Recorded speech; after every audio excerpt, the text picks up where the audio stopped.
2, 3, 4, 5. Little rock. You gotta get these guys to be quiet.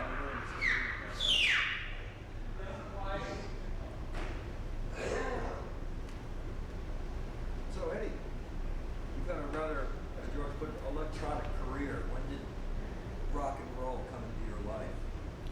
I played in bands at school when I was about 18, and I joined a studio when I was about 19 or 20. I've been doing it about 12 years, I guess, 13 years. Did you always find yourself leaning more towards the producing side of it, the technology as opposed to the music? The whole thing kind of happened by accident. I just got this band called Yes asked me to produce them, and they were completely unknown at the time. And I just kind of got sucked into this technical rock thing, you know. And Yes was not your basic sound in band. I mean, for a first time out for you, that must have been quite a challenge.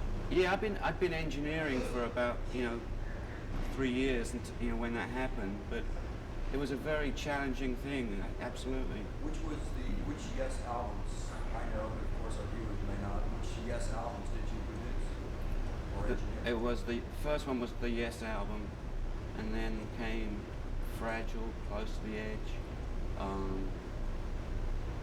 Relayer, Tales of Topographic Oceans, all the big ones. and the live album and stuff like that.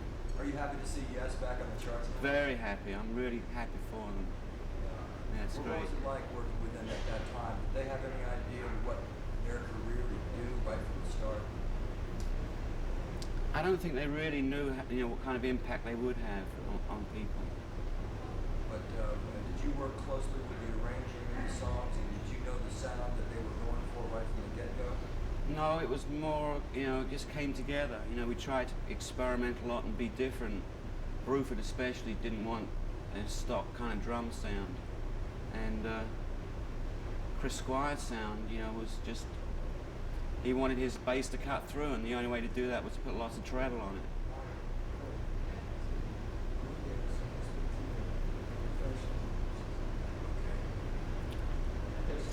Right here? Okay. Are you getting a reflection off this glass? Not too bad. Okay. All right, let's jump ahead here about 10 years. I mean, we've basically conscripted all your credentials and all that. You have a new studio here in Atlanta. Uh-huh. How did it happen? What made you come to the States from England and start your career here again? Well, I actually moved over to upstate New York in Woodstock for about 6 years. And I started to miss the city a little bit and didn't want to move to Los Angeles or New York. And I just decided to come down to Atlanta. It's real easy down here. Southerners are real laid back, It's nice. Not a lot of Brits here in Georgia, are there? There's a few. Yeah. Steve Marriott's here. Let's see, who else? Foghat comes down here quite a lot. People like that. Okay.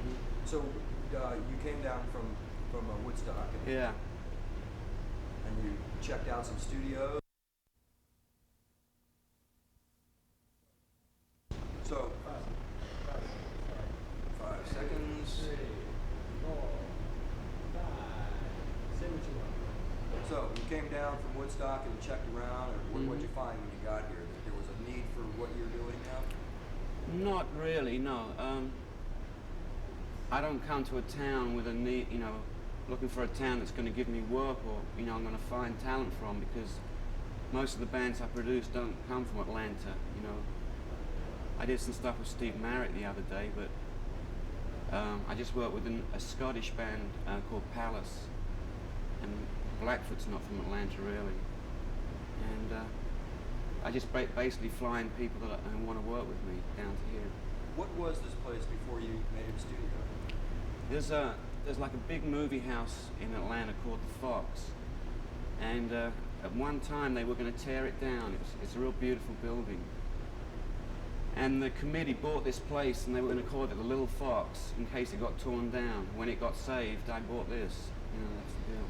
And was it vacant at the time? Mm-hmm. When you came in, was all the fixtures still here? It was just like you see it now, almost. I fell in love with it as soon as I walked in the door. The fixtures alone. I mean, you're going to keep all the antiques, like the old movie projector upstairs? Sure, sure. Maybe when I'm old and grey, I'll open up a movie house again.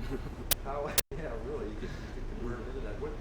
This area, as we see it now, the actual production facility, is it going to go through modifications as as you continue here? Or? Yeah, I'm always working on the building and getting new equipment and stuff like that. Yeah.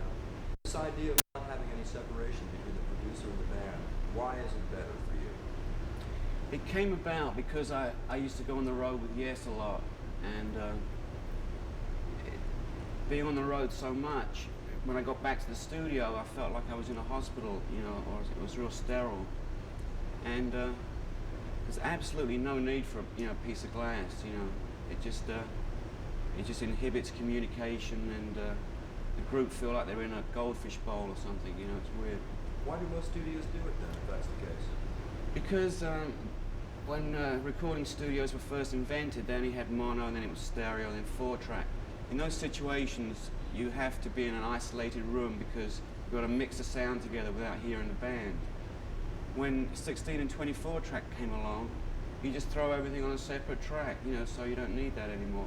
But the tradition kind of kept on, I see. It wasn't for personnel separation or just to keep that whole element of production separate from the musicians. It had nothing to do with that. It's just the way the recording studios, came up, and they've just always done it the same way, and they saw no reason to change, We were up here last year with Kansas. They were recording at the Lakewood County Fairgrounds, Right. which had a similar, much larger feel, but yet the open sounds, the bathroom sounds. Tell us how you're using the miking in the bathrooms and all the ambient sounds. Right. You've got here. Okay.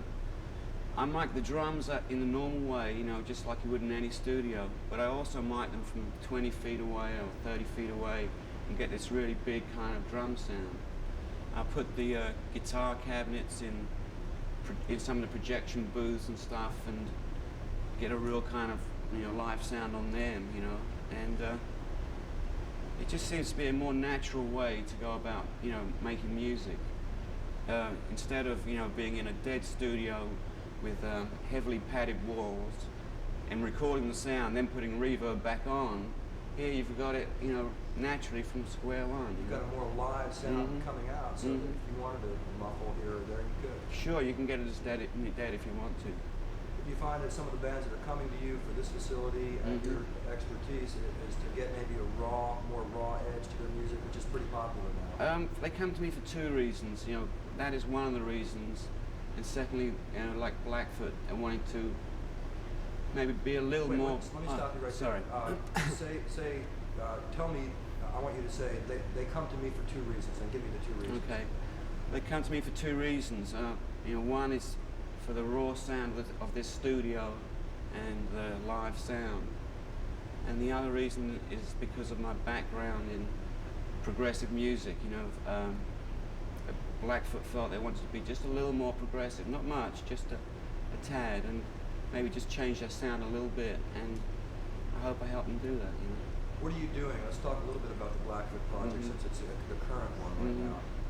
You had heard previous Blackfoot records before you took on the project. Right. Did you hear how you could do better or different for them? Well, I haven't been associated with a lot of rock albums, so for me it was a learning experience too, working with Blackfoot. I learned a lot about rock and roll from them.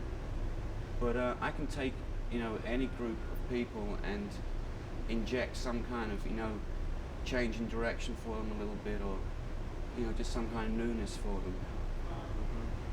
And how's the project coming along? Are you happy with it? I'm very happy with it. They're a really nice bunch of guys to work with, and it sounds good. It sounds real good. What specifically did you do for Blackfoot on this project that is different? I mean, what type of instrumentation did you incorporate, things like that?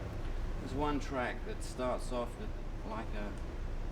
it sounds like a ship with a kind of foghorn kind of thing, and it's a sound we got on a synclavier, and he plays notes that sound like a foghorn, and then we have we created an ocean effect and had seagulls and stuff, just little picturesque things like that. We're going to take you around in just a moment, and I see all these old, weird instruments. I want you to give us a little narrative as we're shooting them. Okay, sure. What's on the future burners for you now? What's coming up after Blackfoot in the Well, immediate future? yeah. I'm supposed to mix. I recorded the Police live at the Omni recently, and I may mix the album for them soon. And I'm hoping to work with a band called Saga that I'm meeting with today, and they're they're really good musicians. See what happens. But basically, I've been working pretty solidly for about 6 months. So first thing to do is take a vacation, I guess. Yeah, you got one coming up. Where you going, Eddie? I may go down to San Padre. It's off the Texas coast. Oh yeah. Yeah. Good. All right. Well, you have fun. Thank you. What's rock and roll to you, Eddie? It's the only thing I've ever known, so it's my whole life. Yeah. All right. It's been good talking to you. Thank you. Thanks.